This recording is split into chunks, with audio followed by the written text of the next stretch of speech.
नमस्कार। तबला बीट्स में आपका स्वागत है। जैसा कि आप जानते हैं, पिछले क्लास में हमने तबला के वर्णों के बारे में जानकारी प्राप्त की थी और तबले पे उनका निकास कैसे होता है इसको हमने जाना था।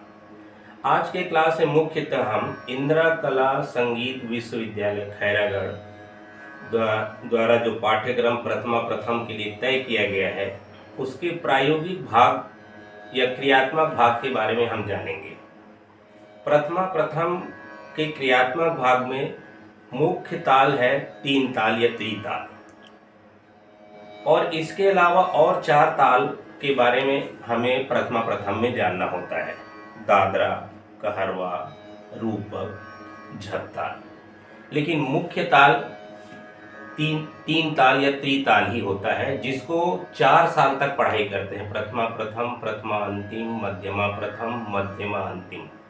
और तालों की संख्या धीरे धीरे बढ़ती जाती है। जैसे प्रथम में 3 ताल के अलावा 4 और ताल के बारे में कुछ जानकारी, उनके ठेके के बारे में, 1 गुण 2 गुण कैसे बजाए जाते हैं उसके बारे में जानकारी लेना होता है। वैसे ही धीरे धीरे करके तालों की संख्या बढ़ती जाती है, लेकिन मुख्यतः 4 साल तक त्रिताल को ही सीखा जाता है, साधा जाता है। उसका कारण है त्रिताल को तबले का आधार ताल माना जाता है। 3 ताल को इसलिए सबसे पहले सीखा जाता है।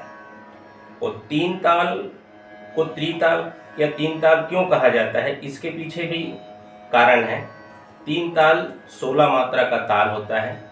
वैसे तबले में मात्रा संख्या के अनुसार ही नामकरण होता है। जैसे 6 मात्रा के ताल को अपन दादरा ताल बोलते हैं, 7 मात्रा के ताल को रूपक ताल बोलते हैं, 8 मात्रा के ताल को कहरवा ताल बोलते हैं, 10 मात्रा के ताल को झपताल बोलते हैं और 16 मात्रा के ताल को 3 ताल बोलते हैं। तो ये 3 ताल क्यों कहा जाता है 16 मात्रा के ताल को? 16 मात्रा 4 मात्रा के विभाग के रूप में 4 भाग में बटा हुआ है और उसमें 3 बार ताली पड़ता है।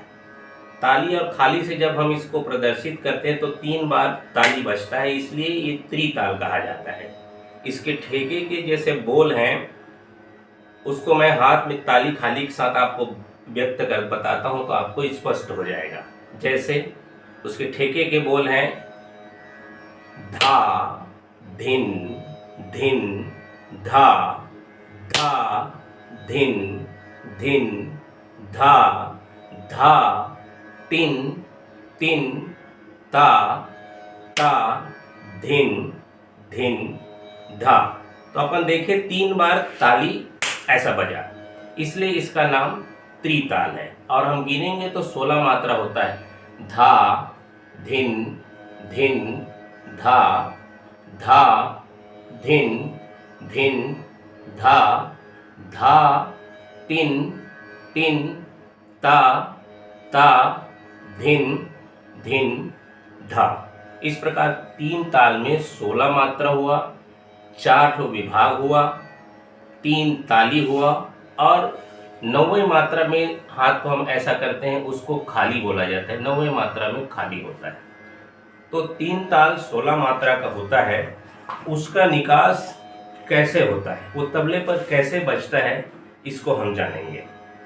अब जैसे धा, धा कैसे बजेगा? ये ता और ये गा के माध्यम से मैंने बताया था धा बजता है, ये धा हुआ। ऐसे धिन, ये ती और गा के माध्यम से धीन बजता है। तो ये कैसे बजेगा? तो ये धा और धीन हो गए।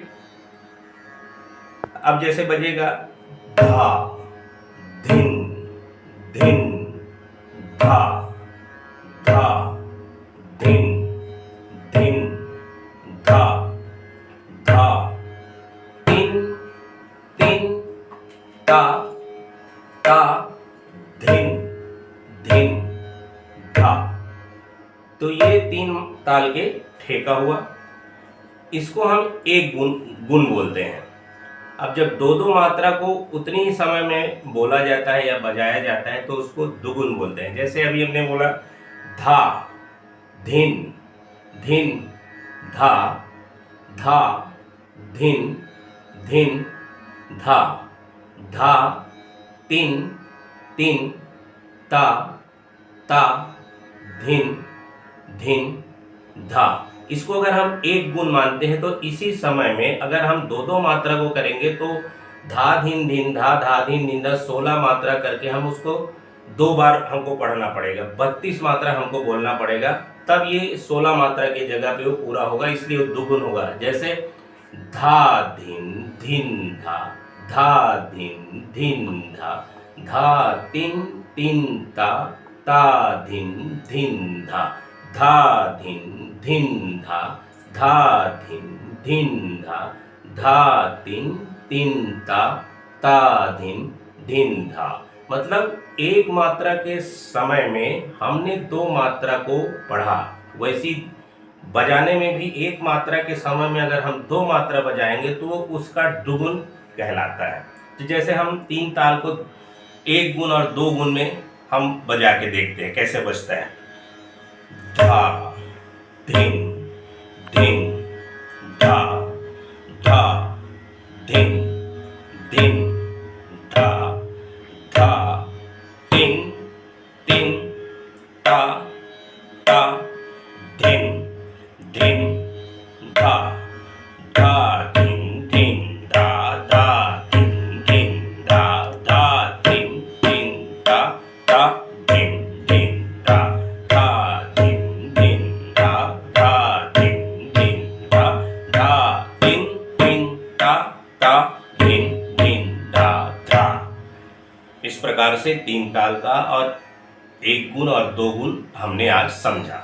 नेक्स्ट क्लास में हम हर ताल में क्या क्या चीज सीखने पड़ते हैं, क्या क्या उनके स्वरूप होते हैं, क्या क्या छंद होते हैं, उनका नाम क्या क्या होता है, इसके बारे में हम जानकारी लेंगे।